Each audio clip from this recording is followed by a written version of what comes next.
Hi guys, in today's video I'm going to show you how you can download Elite Motion on PC.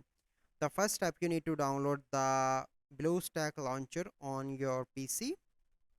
So search for that and you need to download the BlueStack launcher for the Android app. So you simply need to click here and download. So once you download that, you need to open that and you need to search for the Elite Motion in the BlueStack.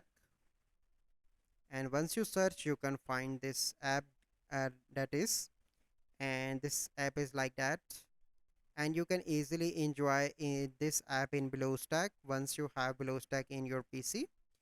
Here you can see it is, you can click on install and it will be installed in the BlueStack.